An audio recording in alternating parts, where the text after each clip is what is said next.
Howdy, this is Jimmy, and I have a treat for you today. We're going to get into the aLIEn agenda, which is actually an interdimensional invasion. I know it sounds crazy, but I have the receipts to back up what I'm saying right now. This is going to be a really long video. I could make a 10-hour video on this after researching into aliens. I mean, the information's out there. And in the second part of this, I'm going to get into all the alien propaganda that has been put out. All the movies where they're planting all of these seeds for this upcoming interdimensional invasion, which we're already in the middle of. Okay, it's already been going on our whole lives. It's just coming to a crescendo. I think we all feel this. We can see something is changing in the air. Things aren't like they used to be. So let's get started. My thesis, right? My plot, basically, for this story I'm trying to tell you. Anything is possible in the realm of the mind.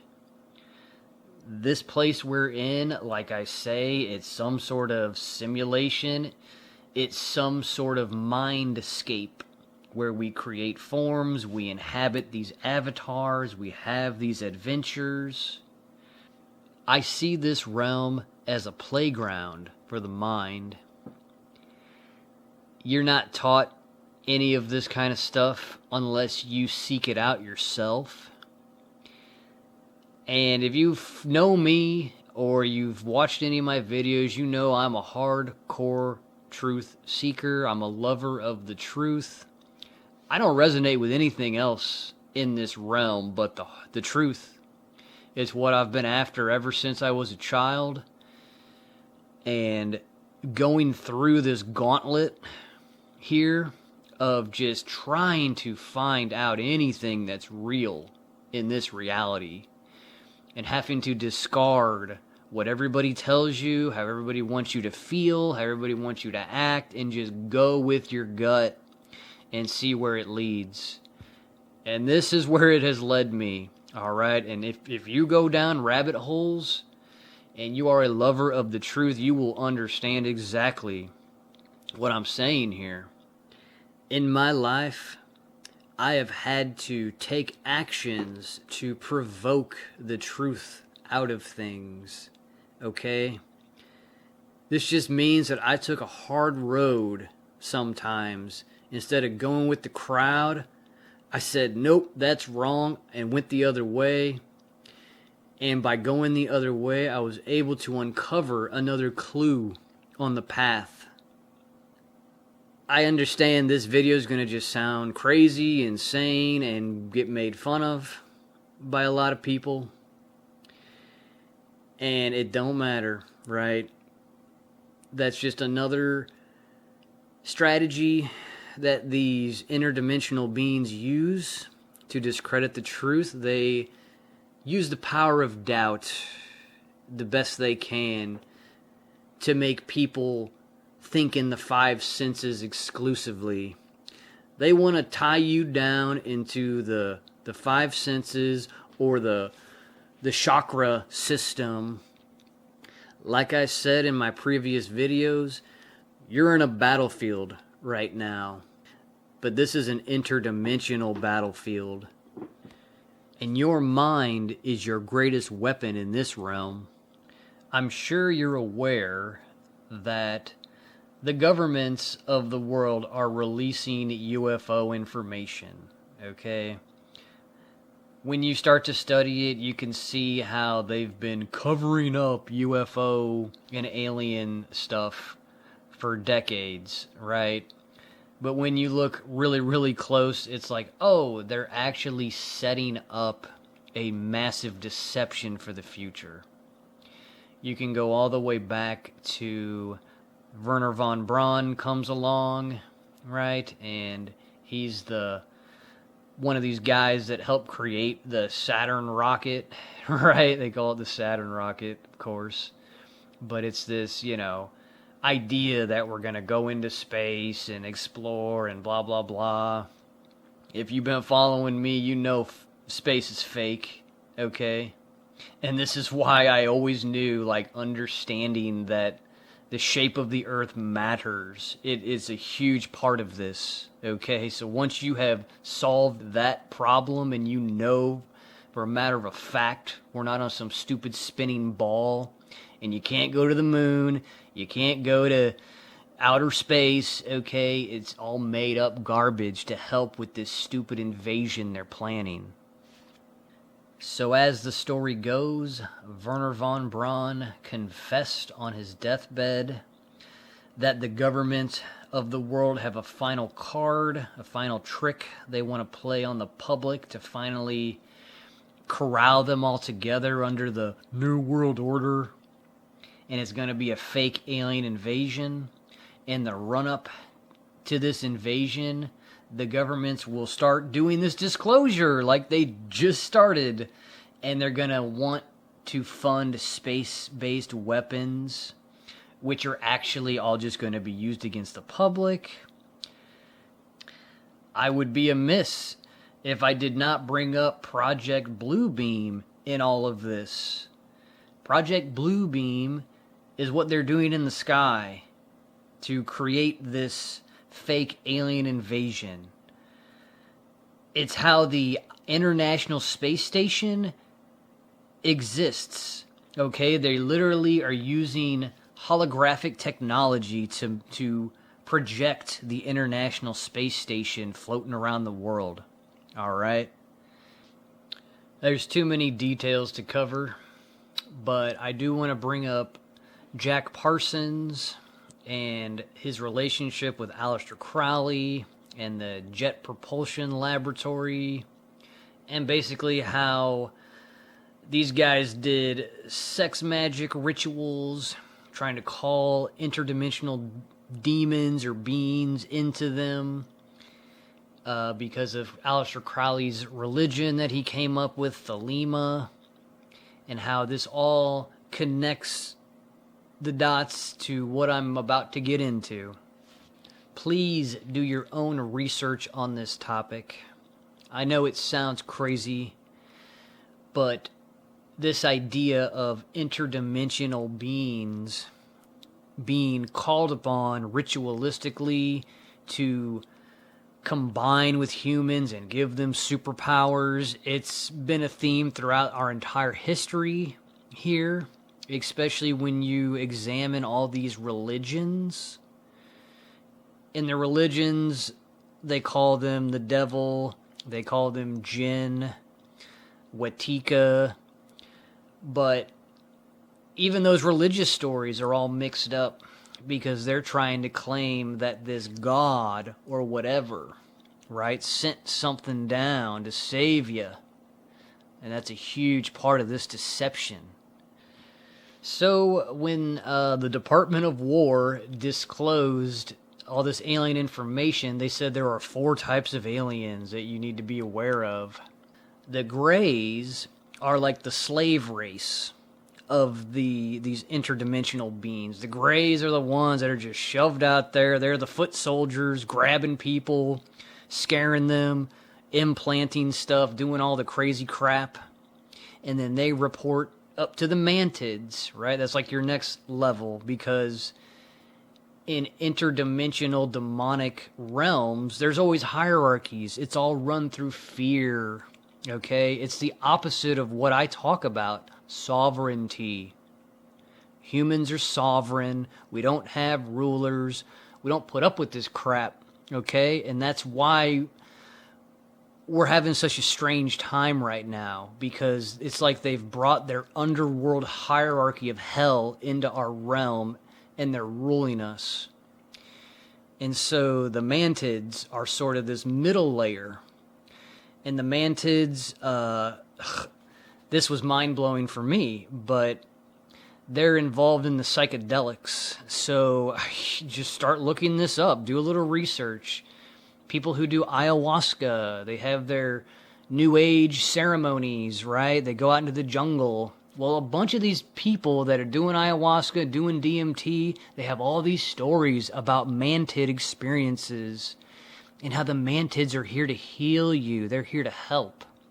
So it's almost like the mantids are like the priest class that are tricking humans into thinking they're good somehow. And a lot of it's based off of drugs. So you should probably kick that habit if you're into that. And then we have the reptilians. And I'm just kind of going off what I would think the reptilians are. They seem to be the shapeshifters. They seem to be the people like Trump, like Putin, like Bill Clinton, like all of these world leaders, Elon Muskrat, Jeff Bezos, all right, Peter Thiel. They seem to be half human, half reptile hybrids or something, to where they're cold-blooded tricksters, and they come in human form to trick you and carry out this agenda. And they're the ones that are being worshipped right now in Hollywood, right? It's a big part of the tiny hat cult. These reptilians, okay, they seem to be sort of like they've already crossed over. They're already in our dimension. They're already masked and hidden behind human form, and they're playing all their tricks to get their buddies to come and join them. Then you have the Nordic alien race, which I figure they might be the ones that claim to be the creators of everything. They might be the ones that come down and try to unite humanity somehow, because the rest of the alien races are so scary looking that it's not going to trick everybody if it was just a bunch of freaks, if it was a big freak show that landed. So you have these beautiful human looking, but they're like perfect humans, and they're big, you know, and they telepathically talk to you through their mind or something crazy. You know, they're just a big trick, it seems like, but they're the beauty trick, right? When I was a teenager, I remember staying up late at night listening to Coast AM with George Norrie and hearing all of these stories about extraterrestrials and aliens and people being abducted and frozen in their cars. And I was just so gripped by all of these crazy stories. So I've been on this trail for like 25 years. Fascinated by these stories because it's like, it doesn't happen to me, but there's too much evidence. There's way too many people it does happen to. Now, I have to bring up this book called The Passports of Magonia by Jacques Vallée. Basically, Vallée contends that they have always been with us, around us, beneath us, and above us. Or they're just interdimensional. We can't see them all the time until they show themselves. They seem to take many forms and to wear many masks. He contends that each historic age has its magic and miracles, its poltergeists, fairies, leprechauns, pixies, and jinn, and ghosts and goblins, gods and goddesses, all interacting with humans in various ways. This is where we get our ancient myths and legends. The satyr, goat people, minotaurs, centaurs, mermaids, vampires, werewolves, Nephilim, angels, etc. My take: each age they are eventually found out and uprooted from power, so they have to shift forms to stay ahead of the humans. They are the tricksters who divide humanity and cause war and chaos for their own benefit. Many humans have joined them throughout the ages and betrayed what they once were. This explains the world we live in today and why horrible people are worshipped by the blind masses. All our suffering is fuel for their demonic empire. This ties directly into the soul trap theory. Each time they break a human spirit and capture it, their collective power grows. So now I want to touch on the multiple methods that are used for these entities to infiltrate into a human. There are many, many ways that your state of mind, your energy can be weakened, and you can even ask for these entities to come into you. It's like people who invite the vampire into their house, if you know what I mean. So one of them is a trauma as a child. That's a big one. I know that in most Western societies, they literally circumcise all the men that are born. So that's like the baby's born and they attack its genitals immediately. I mean, you got to see that as a traumatic experience. And just the overall lack of agency a child is given in this realm.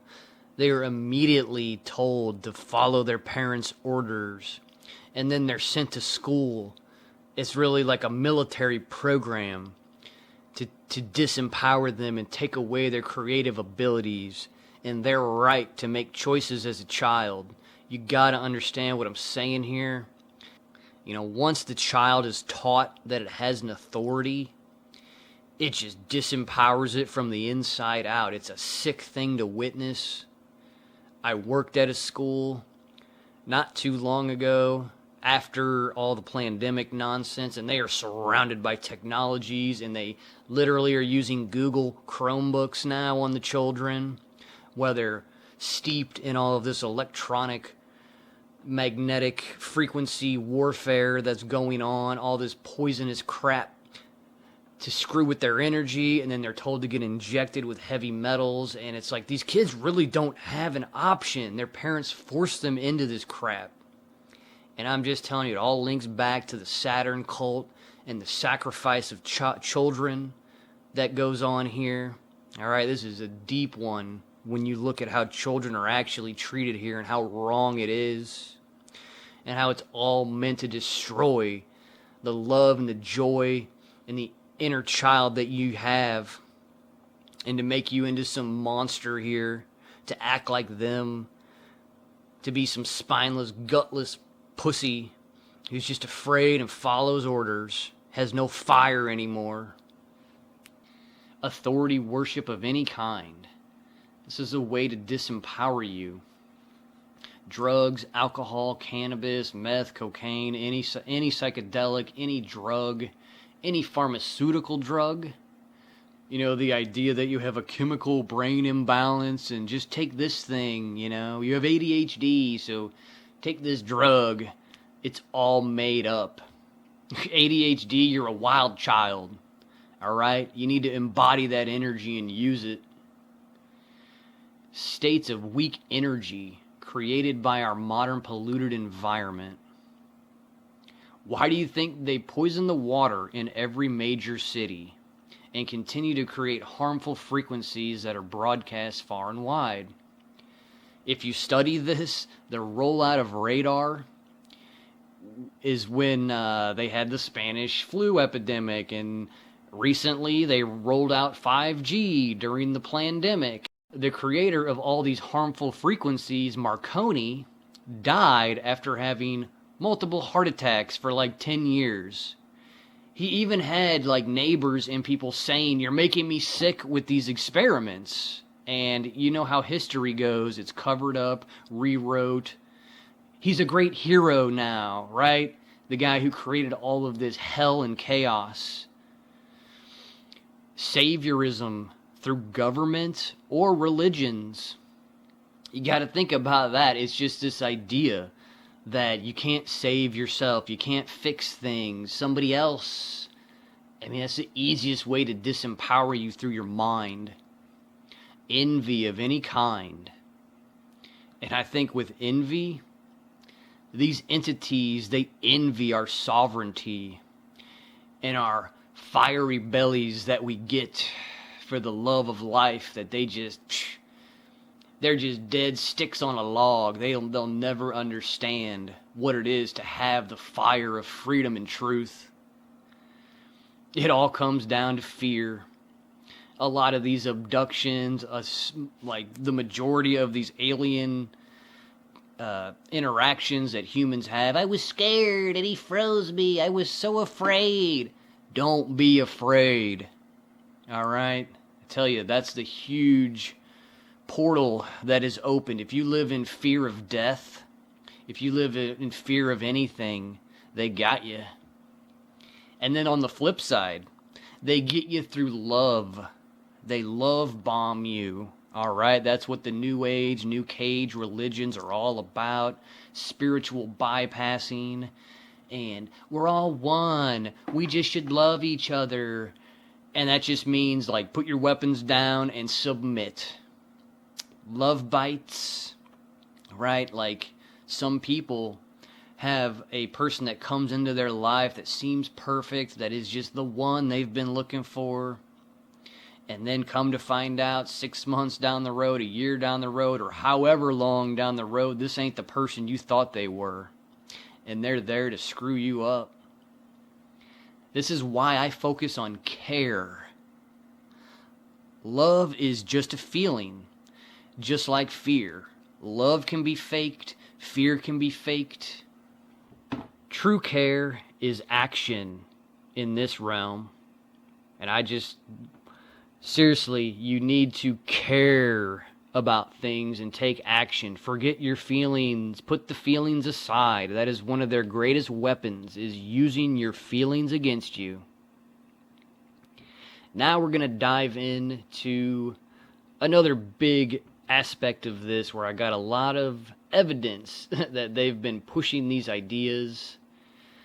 All the idol worship that they get people hooked into in this realm.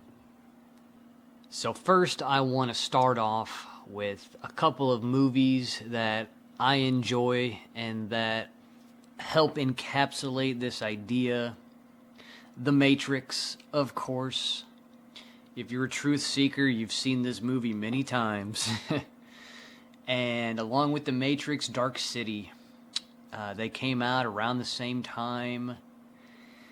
They show you how these archons or these otherworldly entities are harvesting humans and using them. In Dark City, they get into creating false memories.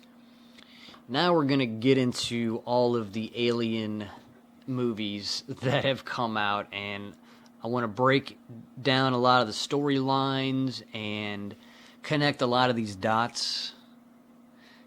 And spoiler alert, right, I'm going to be talking about a lot of different movies throughout our age and a lot of different plot lines. So I figured, the big movie that's coming out this month, Disclosure, from Steven Spielberg. Steven Spielberg, he kind of deserves his own little section here, so I'm going to break down the Steven Spielberg movies for you. And how, listen to the guy in the interviews, he's always been a believer, right? He was probably abducted, and they're probably getting him to do all this crap. So his first movie was Close Encounters of the Third Kind. So basically, the third kind is contact with the aliens. First is just a sighting.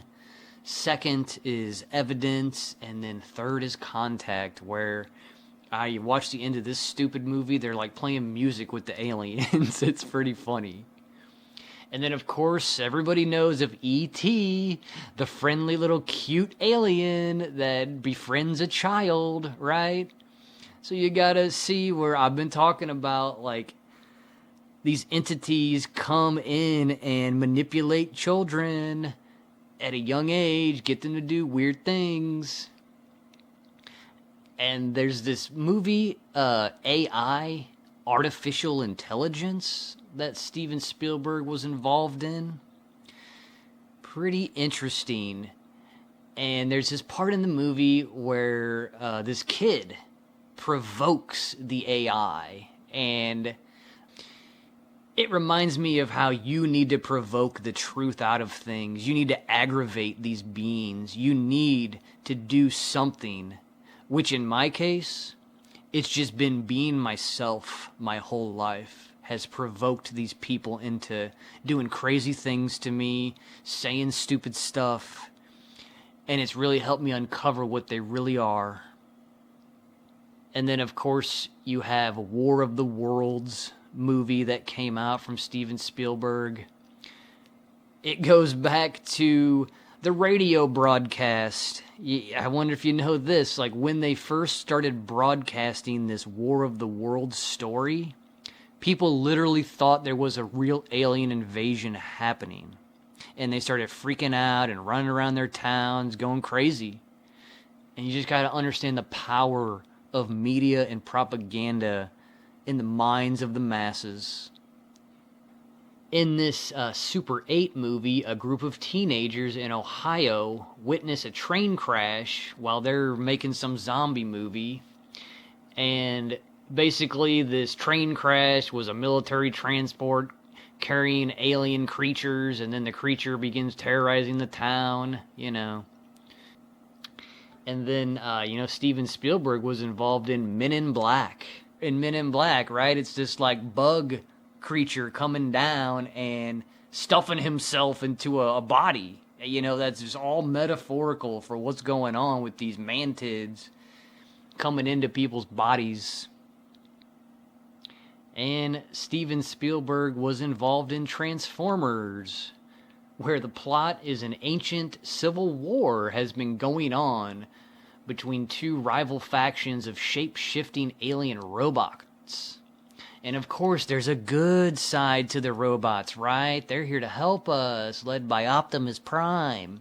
And then there's the Decepticons, led by Megatron. Does it sound like God and Satan to anybody? Just the same stories regurgitated over and over again. Good cop, bad cop, trickery going on here. If I'm going to talk about aliens, I got to bring up Star Wars, of course. One of the most famous movies of all time.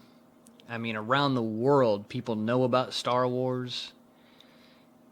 It's like a religion, almost, all this Star Wars stuff that comes out.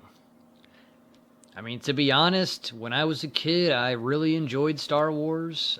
I liked all of the Jedis and how they had the power to fight evil. You know, I kind of see myself as a Jedi sometimes. I think that's okay to resonate with some of the plot lines, some of the stories in these movies, right? But it's everything around Star Wars and how it's just there to make alien stuff popular, make fantasy stuff go on and on and on through adult life. That's why you see all these adult babies. And I worked in IT offices, and man, all these geeks and nerds just love their Star Wars stuff. They got it plastered all over their cubicles and crap.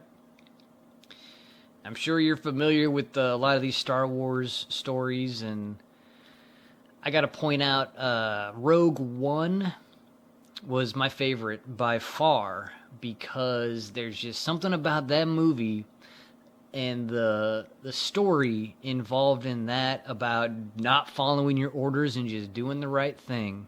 That just kind of stuck with me after watching that one. Like, wow, they actually had a good message in that Star Wars movie. And then eventually Disney buys out Star Wars and just exploits it. You know, I think even the creator of Star Wars, George Lucas, he was like, I sold Star Wars to slavers when he sold it to Disney. And then you can just see how they've just exploited it as much as they can and just made story after story.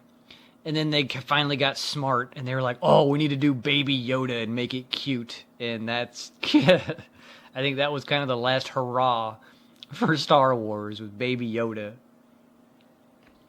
Next, let's get into 2001, A Space Odyssey, directed by Stanley Kubrick, probably the best director of all time.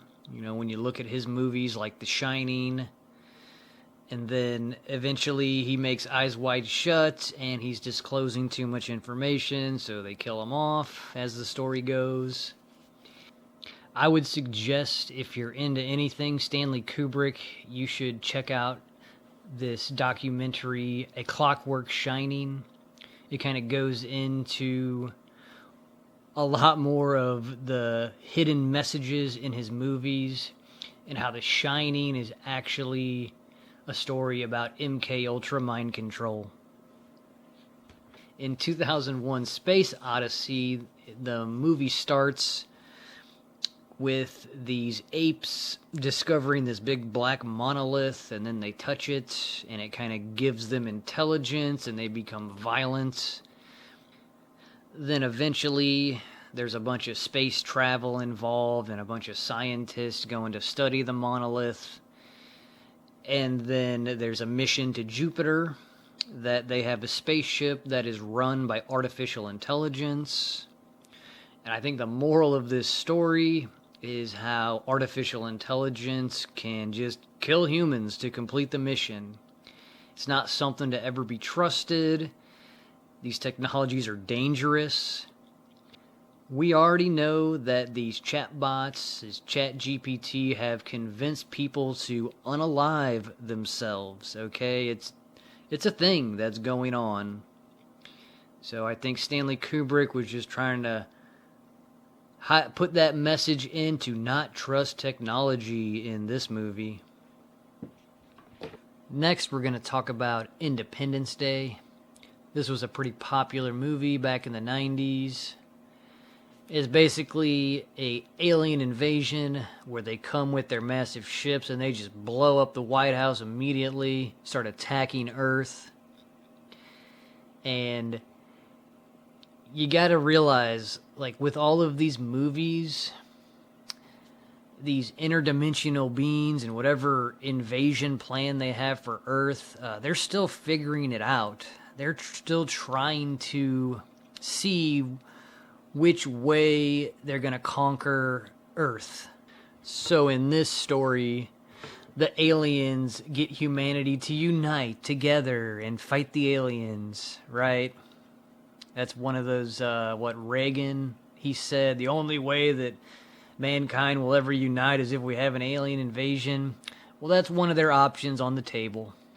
Next, we have the movie Arrival from 2016.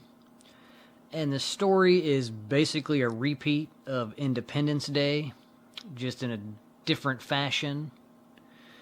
These giant crafts show up, and everybody's kind of worrying what's going to happen. And then eventually, to make a long story short, humanity unites because of the alien invasion. And, they're trying to make it seem like a good thing that humanity unites, but you got to understand, this would just be like World War I, World War II, when after those wars finished and certain alliances were made, we all lost our rights as people and the governments grew. These aliens in this movie seem to be friendly, so we'd probably partner with the aliens and all sorts of weird crap would start going on. You know, it's just more programming for the masses in this one. Next, let's talk about Battlefield Earth. Now, doing some research into this one, it seems like the internet hates this movie and they just love to make fun of it. But I remember when I watched this one, I actually enjoyed it because of the story and the message that went along with it. And I just always find it interesting when there's a golden nugget to be had in a story and everybody hates it for some reason. Yeah, it's not the best quality movie. It's pretty corny, you know, a lot of stuff. But basically, what ends up happening in the movie is mankind has been conquered for like 1,000 years. and they call them man animals because men are almost an extinct species. Kind of like the story we're living through right now. There's not a lot of men left on this earth, right? There's a lot of feminized men running around, gallivanting around, prancing around, not really standing up and doing what a man needs to do in this age. So I find a lot of synchronicities in this story and the story that we're living in right now. Throughout the movie, the aliens are just really stupid, and they like spy on each other, and they're always tricking each other, and it's just showing you how like they're just straight evil. They go around extinct races, and they're extremely arrogant, which I just see all these alignments with what's going on in our world right now. But eventually they try to teach one of the man animals to speak to them. And what ends up happening is one of the humans gets really intelligent, learns all about them, and then finds a way to defeat them. So I thought this one was actually a pretty good one, you know. There's some good messages in it. Another interesting fact about this Battlefield Earth movie is that it came from the book. And the book was wrote by that L. Ron Hubbard, you know, the founder of Scientology. And they have the man animals, the humans mining gold, and just how all that aligns with the kooky Anunnaki conspiracy that's out there by Zecharia Sitchin, you know, just... It's always interesting, you know, to connect all these dots. Next, I want to bring up District 9. This was a really crazy alien movie to where these insectoids land their ship in Johannesburg, Africa, and somehow they become stranded there, and the governments of the world like relocate all the insectoids into this place called District 9. It's like a ghetto. And then they call them prawns, like a derogatory term. And then, of course, in typical government fashion, they start experimenting on all the aliens. And along the way, one of these representatives of the government gets infected by the fuel that these aliens use, and he slowly starts to turn into an insectoid. It's a really crazy one. And I think there's something in this to kind of like make you feel sorry for the insectoids, make you feel sorry for the aliens, or that they're like more human than the humans. But pretty strange one, District 9. Now we're going to talk about Starship Troopers. So this is a movie that came out and is an action-packed meathead kind of movie, you know, where it just seems like these troopers are going out and kicking ass and taking names and just smashing bugs out there in outer space. But doing a little research on this one, it came from a book, and in the book, the writer of the book is trying to make this seem like a noble cause to go to war, you know, to serve your society. But then in the movie, the director, he kind of flipped it all on its head because he's an anti-war guy. And it's why he made the movie so ridiculous. And there's a lot of satire in it. And he's trying to show you how this totalitarian society that has never-ending wars is just ridiculous. And the cast of the movie, they're all like teenagers or in their early 20s, and they're just immediately sent out to go to war. You know, it kind of reminds me of Israel and their society and how, you know, everybody has to take part in military service. So this one's actually a good one in my opinion. Now we're going to talk about aLIEn. It's a pretty popular horror movie from the 70s. And in my opinion, this is one of those tricks they're trying to play. They're trying to make you afraid of these aliens. They make them look so scary and freaky. So in aLIEn, basically these people are on a spacecraft and they're on their way back home. And their AI, or they used to call them supercomputers, reroutes them and sends them to this crashed alien vessel to investigate. And it's a great idea, right? But the crew was not aware of that. You know, it was kind of this corporate conspiracy in this movie as well. But of course, they get there, they investigate it, and they're out there looking at the ship, and this thing called a face hugger jumps onto this guy's face and impregnates him with something. And you've probably seen that famous scene of the guy laying there on the table, and then the thing jumps out of his stomach. You know, I mean, it's a really freaky movie. And I just think it's interesting how the aLIEn looks kind of like a reptile, but it's got like a Nephilim skull, you know? I also want to talk about this experience I had at Disney World when I was like 11, 12, 13, I can't remember, but I was super young and I was just very imaginative. I had no idea what was really going on in this world yet. And they had a ride that was based off of this aLIEn movie. And I remember standing in line, and they have this robot there explaining like what they're going to do to you, and they're going to like teleport you from one thing to the other. I think the ride is called the aLIEn Encounter Extraterrestrial. It was in Tomorrowland in Disney World. But I just remember getting to like the front of the line and just say, nope, I'm not going on this ride. I chickened out. I was like, I'm out of here. It freaked me out so bad as a child. And it's just funny to look back at that. And yeah, they were trying to scare you. Duh. Next, we're going to talk about Prometheus. And this movie was directed by the same guy who directed aLIEn. Now, you've probably heard of Prometheus before. He's in Greek mythology as being one of the gods that created humans, and he brought the fire down to humans, and then he's punished by having an eagle pick at his liver every day. It's a crazy mythology story. But in the movie Prometheus, they go out to find who created the humans. They think aliens created humans, so they're out there trying to find it.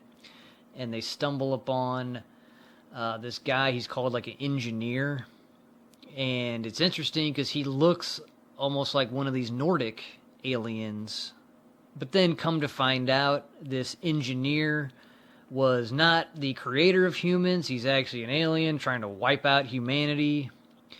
And there's an interesting plot line where they start getting infected and dying from this black goo. And then one of the AIs, or the synthetic robots aboard their ship called David, helps all them get infected. It's just another movie showing you how like you should never trust AI. You should never have a robot around you in the first place, man. But yeah, it's another one of those terrifying horror movies about outer space and how scary it is and how they're out to get you. Alright, now we're going to talk about Predator. You know, another scary movie where the alien has all these capabilities. He can be camouflage, he has heat vision. And in this movie, it's in Central America, and it's killing paramilitary troops, so they send out a group to go hunt it down, and guess what? All the people end up getting hunted by the alien, and he hunts them one by one and then skins them afterwards. It's a pretty effed up movie. But it's that movie where Arnold says, "Get to the chopper!" Like, I'm sure you've heard that one. It's pretty hilarious. But yeah, this was like the Predator basically is hunting humans for sport, huh? And he's invisible. Does it sound like these interdimensional beings that are just having fun hunting humans and playing with them like toys here? So now we're going to get into some comedy movies from outer space. Let's talk about Spaceballs. It's a parody of Star Wars. You know, it's pretty funny. It was made by Mel Brooks. You know, he's made a lot of good movies in the past. I really like Blazing Saddles. That's always a funny one. So you gotta understand, like, they're putting out this alien propaganda in every form they can, in dramas, in horror movies, and comedies, right? I remember in Spaceballs, they got Pizza the Hut. You know, it's pretty funny. And it was like, may the Schwartz be with you. A lot of goofy slapstick humor in that movie. Next, we'll talk about Mars Attacks. It was another funny movie. Basically, humanity is invaded by aliens, and there's this big group of humans, like peace and love, like they're finally here to help us. They're here to save us. And then what do you know? All the aliens just start vaporizing everybody on the spot.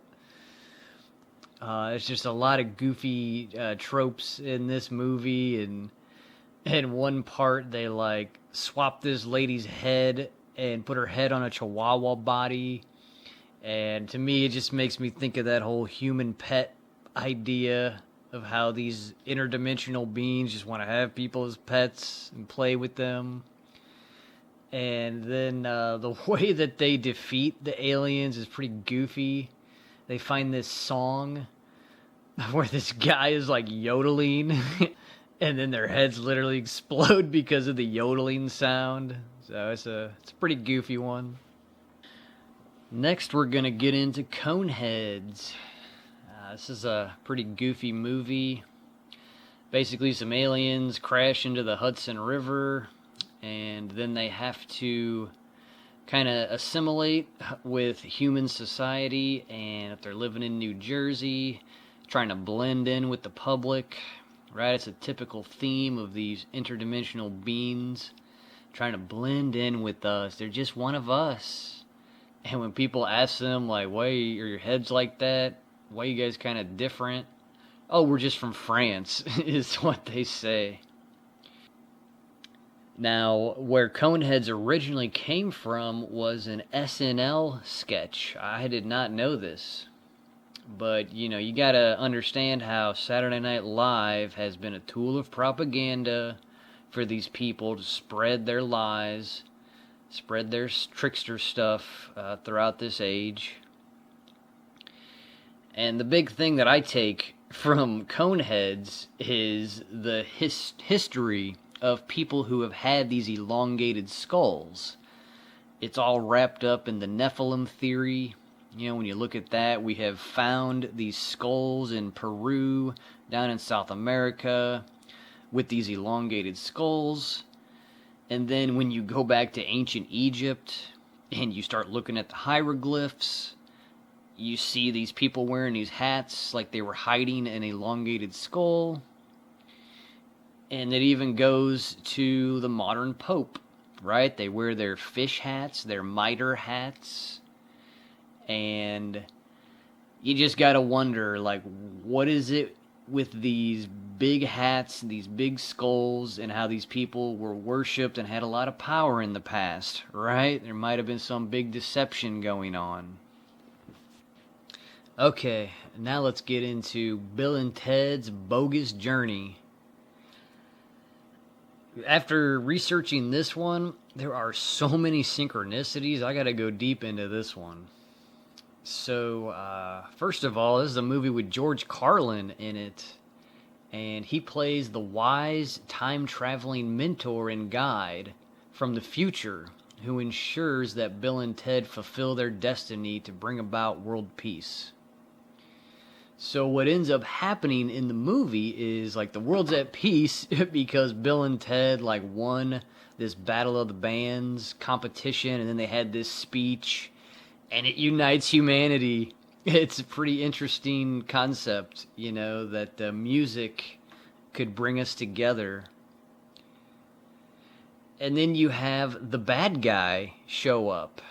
His name is Dinomalos, which is actually one of the writers of the movie's name backwards, Ed Solomon. So, if you've researched demonic stuff or looked into the occult, there's all these play a record backwards. So I thought that was interesting. And then even the character, Dinomalos, looks like Aleister Crowley. I mean, he looks pretty close to the guy. This Dinomalos character is a disgruntled former gym teacher from the future who hates Bill and Ted's peaceful, frivolous utopia and attempts to destroy their legacy. So what ends up happening is this Dinomalos creates some artificial intelligence replacements of Bill and Ted. And he sends them to Earth, and they murder Bill and Ted and replace them. And this is like in the past. Like this is time traveling goes on in this goofy movie too. These robots get sent to the past, kind of like Terminator, and they kill Bill and Ted and replace them. And then Bill and Ted get thrown into the underworld, and they gotta play like board games with the devil to get out of it. It's a pretty hilarious movie. But there's just so many things that stand out to me.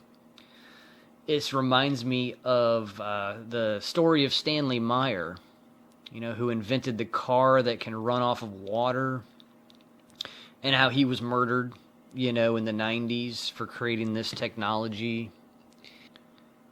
He literally said, "They poisoned me, and it's because of what I'm doing to revolutionize the car world." And then, you got to think of what are we surrounded by right now? All this AI, promise of robots in the future. They're going to save humanity, And this movie resonates a lot, I think, with our current story. And how we should be in some peaceful world. We really should. But what is going on is they're murdering people that can bring about the peaceful world, and they're replacing them with fakes, phonies, right? Like Elon Muskrat. Some nasty, he's one of these entities, of course. And how they're just promising all this fake progress constantly. Everybody receiving a brain chip, surrounded by robots and high technology is really the route that humans should take right now, after all that we've witnessed. Now, what is the fuel? Fear! What is the engine? Discipline! What is the ideal? Order! And how do we achieve it?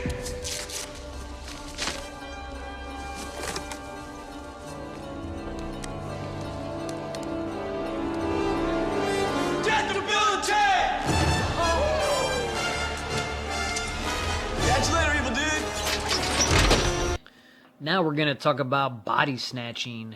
There's a list of movies where aliens create some bioweapon, or they just are the bioweapon and they fall down from the sky and just start infecting people and taking them over.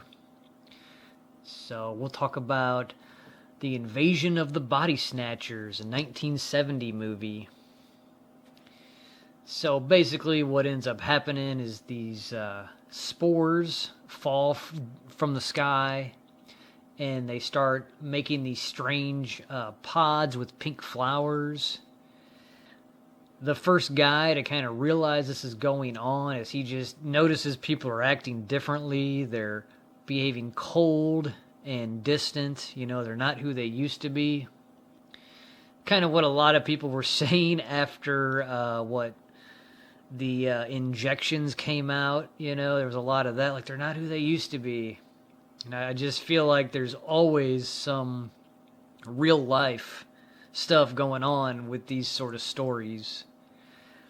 Another thing in this movie is when the person falls asleep, that's when these spores start to morph a pod beneath them and create a copy of them. and then it snatches their memories while they're asleep, and then puts it into the pod person, and then the real person disintegrates into dust. And you gotta always think, in a movie or whatever, a story, they're talking about sleep. You know, that's a big metaphor for not being aware of things, or just being in a dream state, in a trance state, like so many people are in our society. This also brings up the idea of interdimensional beings coming into somebody and fully taking them over while they're asleep or not aware of the process of what's going on. It's like when somebody starts to join a cult. You know, it's all nice and warm and fuzzy in the beginning, and hey, you got new friends, you got a new family, a new ideology. But then eventually, your individuality is wiped away. You just assimilate into the cult. You know, it's just the same as these kind of body-snatching stories. You become a part of the hive mind, the collective. Now we're going to get into some John Carpenter movies. I gotta bring up They Live. It's a personal favorite of mine. So you have the main character, he's kind of a hobo, and he's like traveling around in the beginning and into a hobo camp, trying to find work. And he kind of stumbles across this group of people that's doing something shady, so he investigates, and he realizes that they're like producing these sunglasses, and whenever you put on the sunglasses, you can kind of see the truth. So you see the truth in billboards and magazines and things you can read, but then you also can uncover who is an interdimensional being, you know, who the bad guys are. They look like aliens, basically. This is that movie with that famous quote, "I have come here to kick ass and chew bubble gum, and I'm all out of bubble gum." Another part in this movie that I thought was pretty brilliant was when he tries to tell his friend about these glasses. He's like, "Hey, you gotta put on these glasses. You gotta see the truth." It's kind of halfway through the movie where he's already been blasting people and there's kind of a manhunt out for him. So his friend is like, "Hey, man, I don't want nothing to do with you. Get away from me. You know, I don't want to see the truth." And so he fights him. And I just think it's a great metaphor for when you're trying to show somebody the truth in this realm, trying to show your friend the truth. They fight you on it, right? They go to Google and they look what Google says, or look what they used to say, you know, look what I was taught as a child, right? Look what everybody else thinks. It's just a great metaphor for trying to give somebody the truth, and they try to fight you about it, you know, and you got to kind of fight back to show somebody the truth that you care about. You could probably guess the next John Carpenter movie I'm going to bring up, The Thing. It's a pretty freaky horror movie, if you've seen it. But basically, you have this team of researchers in a remote location in Antarctica, and this dog runs up to them, and there's this guy chasing the dog, screaming in another language they don't understand. And they're like, "Oh, it's just a nice little dog." And the Norwegian guy is trying to tell them, like, something's up with it. And he shoots at the dog, but he misses. Shoots one of the humans. So they end up killing the Norwegian guy and letting the dog stay. And then come to find out the dog is infected by the Thing. You know, it's similar to Body Snatchers, but a lot more horrific. And like on a side note, this movie was not made with any CGI, so all the special effects are actually like old school. So that's why it looks so creepy and crazy. All the mutations that the Thing makes the host go through while it's transforming it. So they get to a point in the movie where they don't know who's infected by the thing and who is still a human. So Kurt Russell, the main character, he kind of like ties everybody up and he like forces them to do a blood test because he knows he's not infected, but he's guessing that somebody else is that's among them. And yeah, of course, he tests somebody's blood and boom, they're infected and they start morphine and it gets all crazy. But I just think it's one of those metaphors for you got to test people around you. You know, you kind of got to have discernment and, you know, are they hosted by one of these entities? Are they going to be a bad influence in your life? You know, do you think there's always something to take from these stories? Next, let's get into The Faculty. Did you ever feel like your teachers in high school were aliens? It's kind of what this movie's about. You got a group of teenagers that, like, one of them witnesses a murder, and then all of a sudden, like, the nurse who got murdered is like, oh, she's alive again, walking around. He's like, oh, something's going on here. But it's very similar to, like, Body Snatchers and The Thing. There is a queen who is infecting all the teachers and infecting all the students through the water supply. It's kind of like how a lot of people are infected through their own water supply by people putting chemicals in it, right? Like, and then they kind of lose that spark of being a human. They get kind of dumbed down on the fluoride from the fluoride drinking. But eventually, they kind of find out, like, it's an aquatic-based alien, and the way to kill it is by, like, injecting it with caffeine powder, because caffeine is, like, a diuretic, and it, like, zaps the moisture out. Salt probably would work, too, I'd guess. So there's a part in the movie where they make everybody test each other because they don't know who's infected. It's like a direct throwback to The Thing and the blood test that I just showed you. And then at the end of the movie, they find out it was one of them all along. That was the queen. And she, like, even gets naked and tries to seduce the humans, you know, with her sexuality. Then she tries to convince them, like, hey, why do you want to have a lonely life? Come join the queen, right? Come join us and be something. Make something of yourself, right? Does that sound like government, you know, or corporations or all these, hey, come make a bunch of money, be like us, right? I feel like I could just leave it there and you would get my point. But I gotta keep pushing further.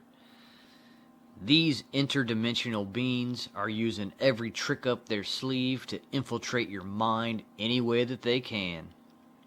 They're using these action movies, they're using comedies, dramas. I just showed you plenty of horror movies. Romance, right? They want to love bomb you, they want to suck you in and have you attached to something here. They want you attached to a feeling, right, that you belong. None of us belong to this sort of hierarchy of hell that's been created here. And if you think this is natural, maybe you're one of them, or your mind has been taken. When I say drama, I'm really talking about the world stage and all of these politics that they have so many people emotionally wrapped up in. Choose this side or choose that side. They've created a giant fake drama to suck people in, okay? If you know anybody who still watches Fox News, CNN, who actually pays attention to the narrative that they're putting out, it's exclusively drama.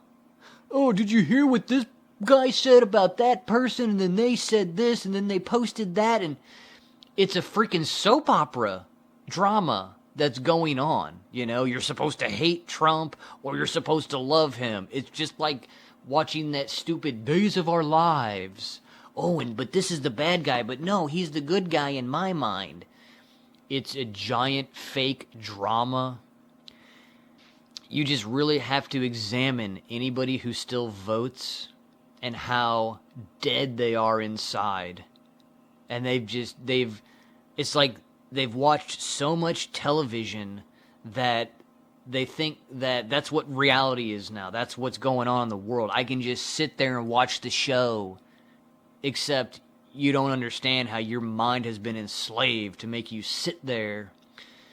You're just a husk of what a human used to be, watching entertainment shows to feel a certain way, to escape your duty to the rest of humanity to stop this crap.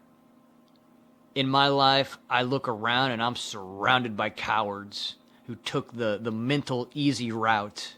I can just believe that this other person's gonna save me. Well, I could just believe that we're all one, and stick yourself in that new age cage. A lot of this comes down to anger. And how, man, that's their weakness. You get angry, they can't handle an angry, righteous human who sees right through them and knows what they're up to. That's why they try to frame toxic masculinity, right? And that's why they try to feminize all these men and push the gay agenda, push the trans agenda, go chop your dingle off. You know, for most of these people, it don't even matter. They never had balls in the first place.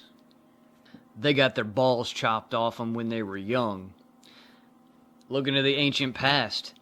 Look at Egypt and how they had eunuchs, right? They literally had men around them that had cut their balls off to serve the slave system. And I'm telling you, this all goes back to the Saturn cult. Saturn, Satan, Santa Claus. I want to end this video by getting into the children's stories and the propaganda that goes on. You have to understand, right now this realm is ruled by the Saturn cultists who get people to offer their children up as a sacrifice to the state, to their religion, to whatever ideology has incapacitated them and taken away that fire and flame of a human that they used to have.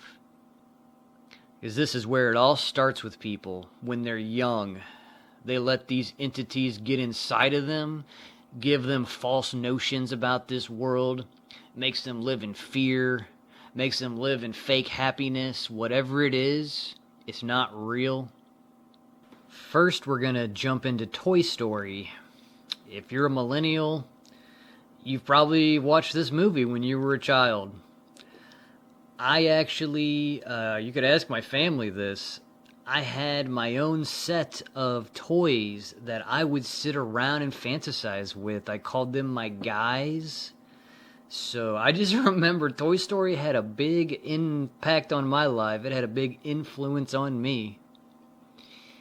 I just learned this, that Pixar was owned by Steve Jobs during the first Toy Story, and he basically backed it with his financial power, get this story out. The plot of Toy Story is basically, there's a new guy in town. There's a new toy for the boy to play with. And, you could take this so many different ways, but I'm going to break it down the way I see it. The boy is God. The boy is your mother or your father.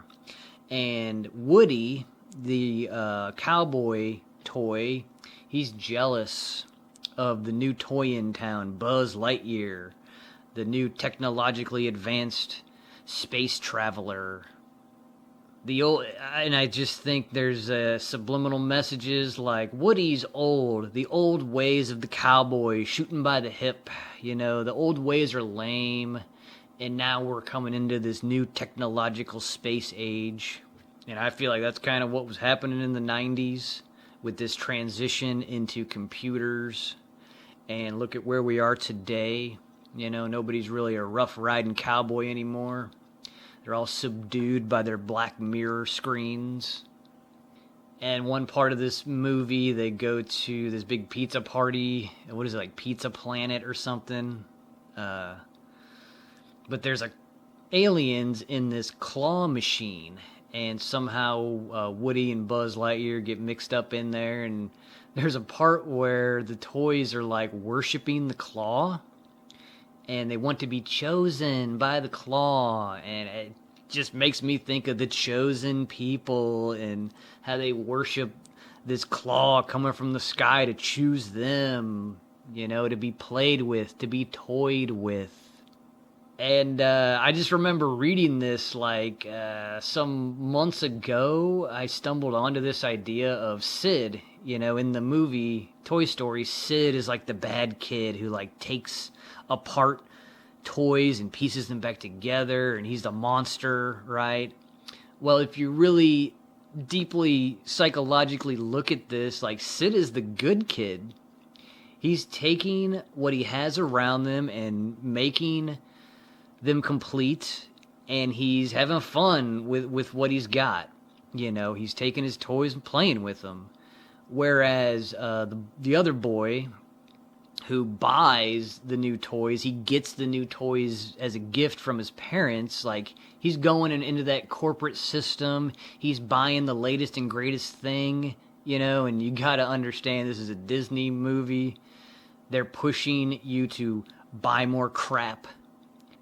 If you study Disney at all, you understand how they use children as weapons against their parents to siphon money out of the parents at ridiculous prices.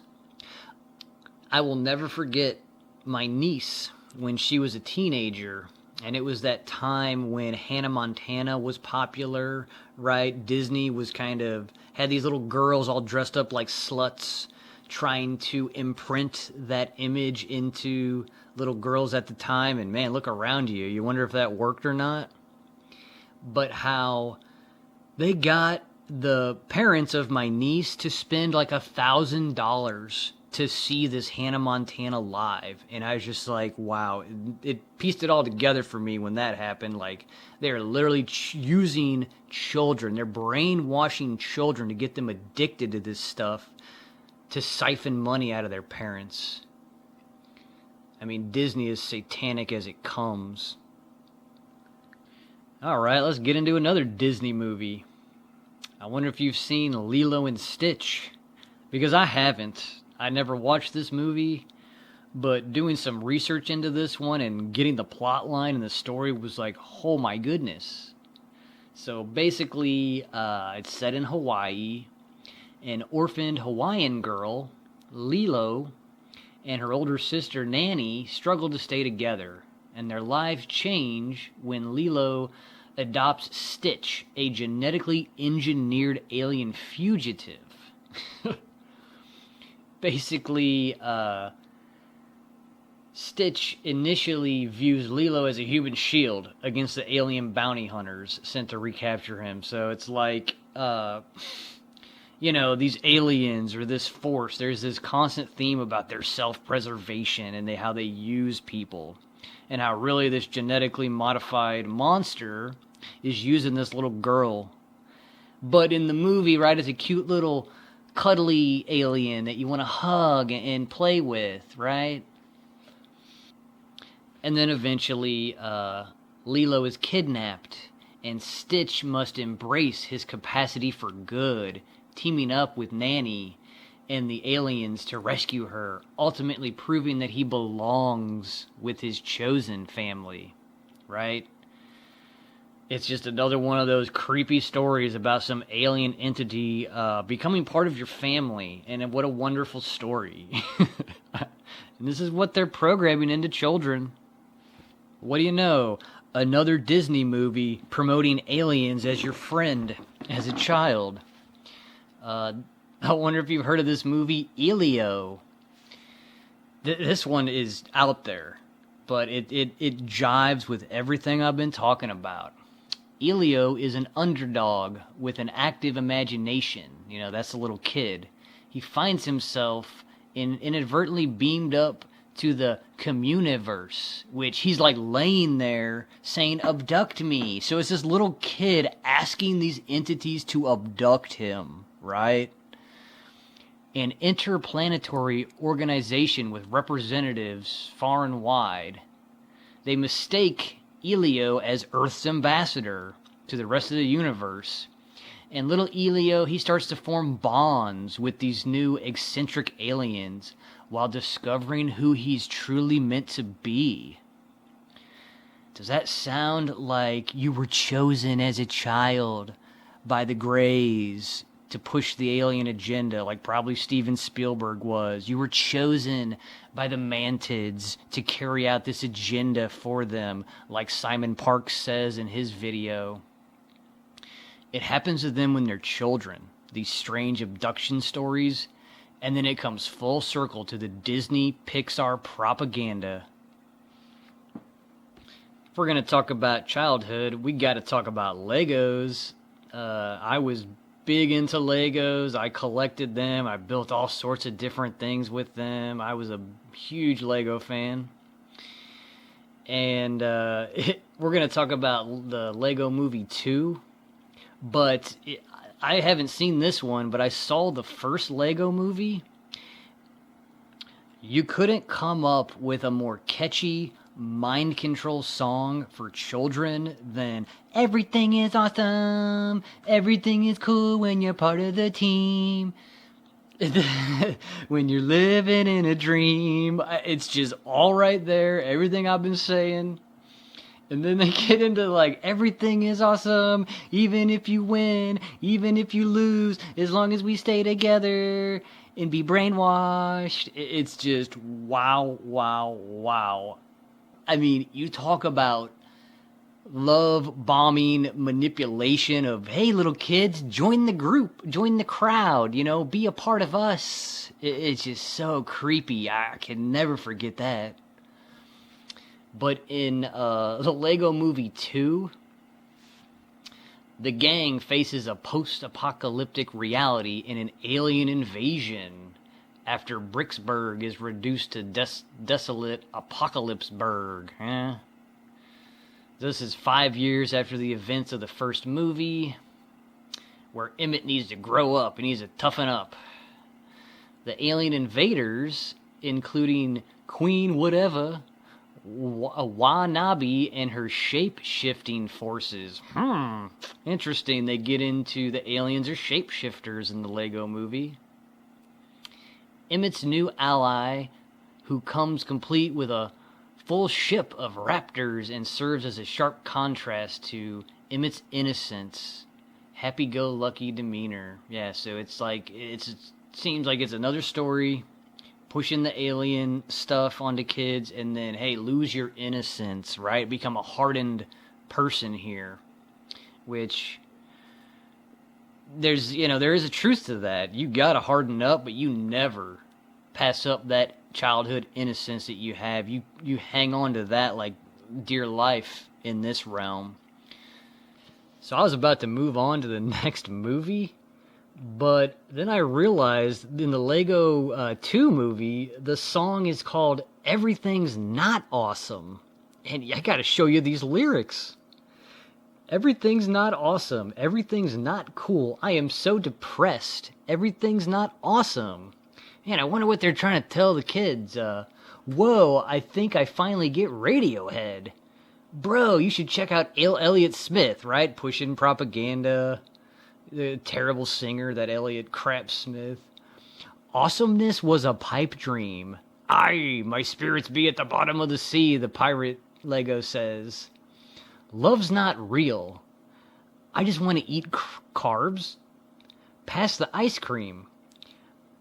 I am not a thing you can just use to fill emotional voids with. Stop, everyone. Okay, just listen. Everything's not awesome. But that doesn't mean that it's hopeless and bleak. Everything's not awesome. But in my heart, I believe. Right? This is the alien Lego movie, I believe. We can make things better if we stick together, right? It's the common theme, guys. Just stick together in your collective hive mind. Side by side, you and I, we will build it together. Yeah, build it together. Together forever. Oh, creepy stuff, right? This song's gonna get stuck inside your head. They start saying that a bunch is like the chorus, right? Because this is what is it? Psychic driving. This is a mind control technique to implant ideas into children. Repeat the thing over and over and over again. Gotta keep going. Everything's not awesome. Things can't be awesome all the time. It's an unrealistic expectation. But that doesn't mean we shouldn't try to make everything awesome in a less idealistic kind of way. We should maybe aim for not bad. Because not bad, well, that would be real great. I mean, they're just teaching kids like you're in a shit society. Just eat your shit sandwich, aim lower. Don't go with your heart and try to fix all this. Everything is better when we stick together. Side by side, we will sing it together. Always together. Party forever. Together. And then here's how they end it. I mean, this is crazy. This song's gonna stick inside your head. Or this song's gonna stick inside this song's gonna get stuck inside your heart. Talk about a spell casted upon young children to really screw them up. All right, my final note on the Lego Movie 2. Look at when it came out. Right? They came out with this movie February 2019. What happened about a year later where everything wasn't awesome and, man, we all just need to stick together, right? And just, we can accept like a less idealistic thing and just as long as it's not bad. I mean, if you're paying any attention to the world around you, they use these movies to program everybody to get ready for their next event. And this was just another, oh my goodness. It's just right out in the open. They're always priming the pumps. Brainwashing everybody, getting them ready. Predictive programming in movies. Look it up. Okay, so I just want to touch on a couple more. There's this really popular kids show called Paw Patrol. Right, so it's this whole idea that the cops are good guys, and I just see so many people just sitting their kids in front of the TV and they watch Paw Patrol, right? Teach them authority, teach them obedience. And of course, in Paw Patrol, they have all these episodes about the pups saving the space aliens, right? And I just thought that was just a creepy point. And then, you go back way into the past, the old original cartoons, go to Looney Tunes and Marvin the Martian. How Marvin the Martian is one of the most iconic, soft-spoken, and destructive villains in the Looney Tune universe. And it's kind of interesting how he wears a Roman hat, right? Why is he wearing a Roman hat from back then? And in my opinion, this is going to sound wild, but it is what it is. The Roman times are just made up. I feel like they put all that propaganda back there when they used to have some demonic empire that they're trying to build right now. And if you go to Jerusalem and you study, why do they go to this Wailing Wall? Why are all of these chosen people, right? Kind of like, hey, they're chosen by the aliens. Why do they go to this wall, put their little notes in it, and wail at the wall? Well, the rumor is that wall used to be like a Roman barracks. And you can kind of figure, that's where they murdered a bunch of innocent people that didn't obey the empire, right? You have to understand how this all works. It all goes back to ritual after ritual and making people think they're doing the right thing when they're worshiping the wrong thing. It's everywhere in this society. Alright, let's do the last movie. I wonder how many people are going to remember this one, because I totally forgot this movie, Space Jam. It was a pretty good one when I was a child. I was into it. Another story about my past, I remember my dad, he was such an awesome dad. He brought me to Chicago. I got to see the Chicago Bulls play and Michael Jordan back then. It was definitely a childhood memory I'll never forget. And it's probably this movie, right, that influenced me to be so into it. But in Space Jam, there's an evil alien attack. And Bugs Bunny tricks them into a basketball game to determine their fate. Because the tiny aliens are planning to enslave the human race. To ensure a win, the aliens steal the basketball skills of real-life NBA superstars like Charles Barkley, Patrick Ewing, I think it was Muggsy Bogues. This is another one of those themes of these interdimensional beings are using talented humans to get their agenda done here. It was even in Space Jam. Desperate for help, the Looney Tunes pull a retired Michael Jordan into their reanimated world. So it's like they pull a real person into another dimension. Along with the animated characters, Jordan forms the Toon Squad to defeat the Monstars in a chaotic game of basketball. The bad guys are called Nerdlucks, and they're run by this owner of a theme park called Moron Mountain, which, I don't know, if you really are a deep researcher, it just makes me think of Mount Meru, and how that's the center of the earth, that's where all the magic happens, that's why your compass points north. It's the only logical reason that your compass always points north, is there is a strong magnetic center. And of course, it's a big joke, funny thing to think that the earth has a center, right? You get made fun of if you say stuff like this. And then, of course, for the next generation of brainwashing, they did a Space Jam with LeBron James, who must team up with the Looney Tunes in a digital world to rescue his son from a rogue AI.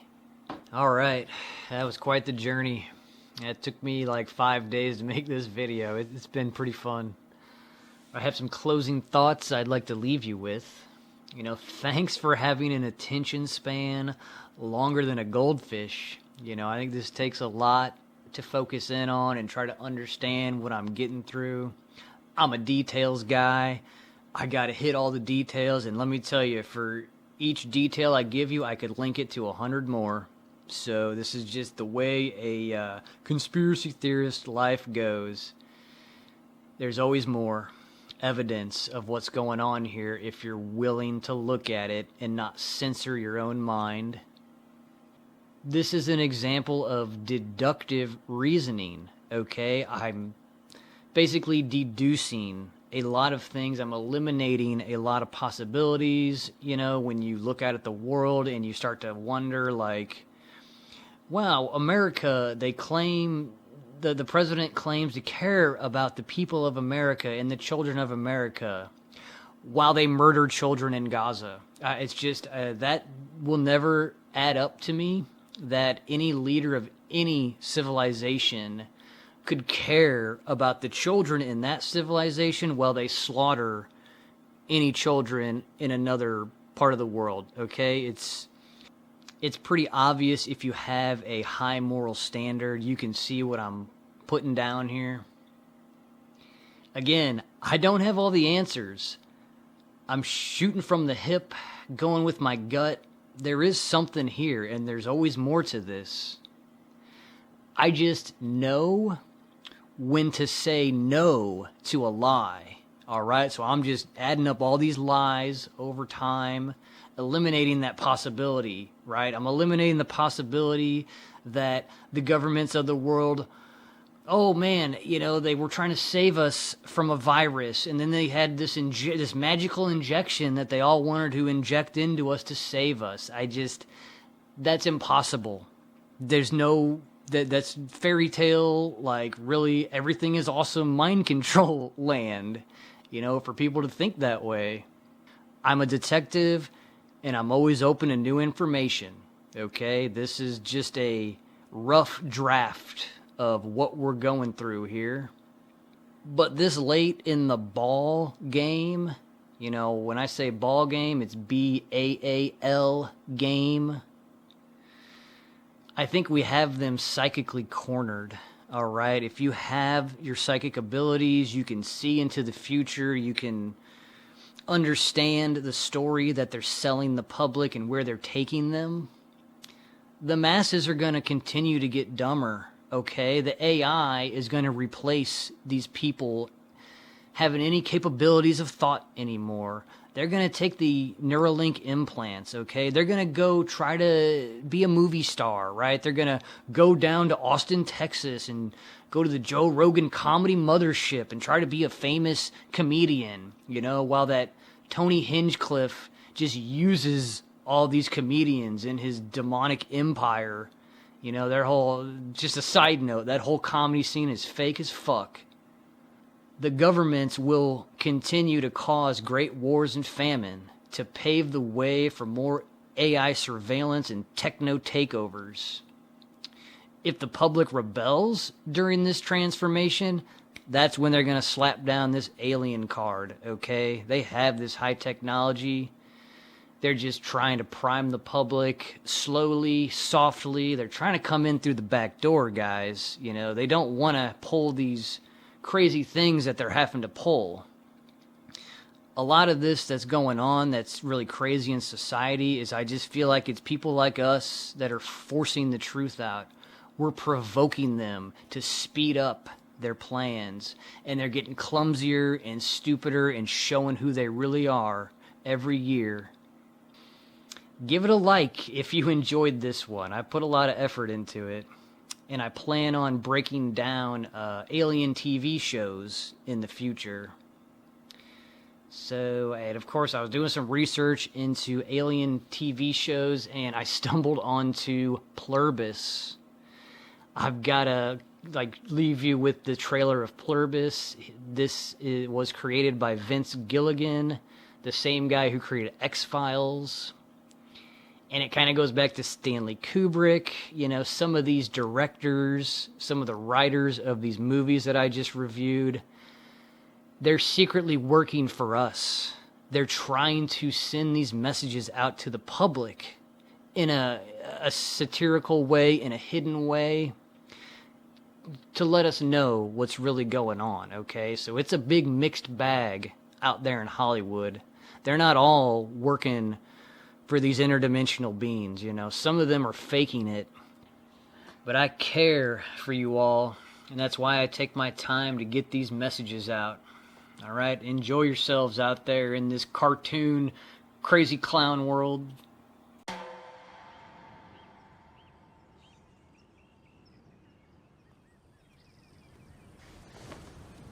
Good morning, Carol.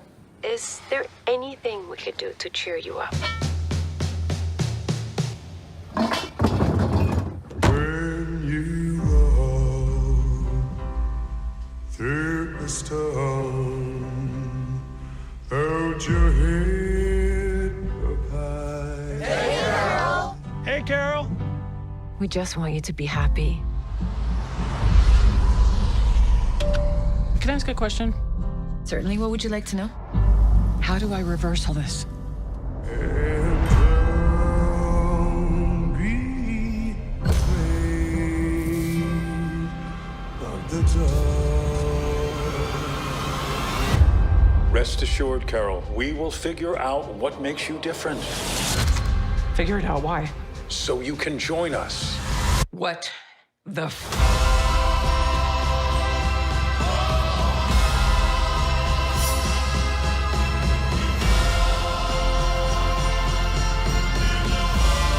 We would move heaven and earth to make you happy.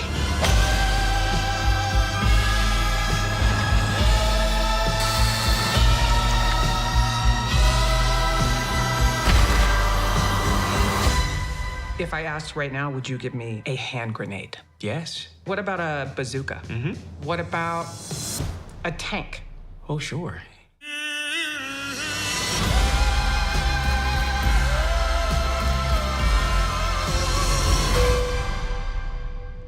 Feel free to move about the cabin, Carol.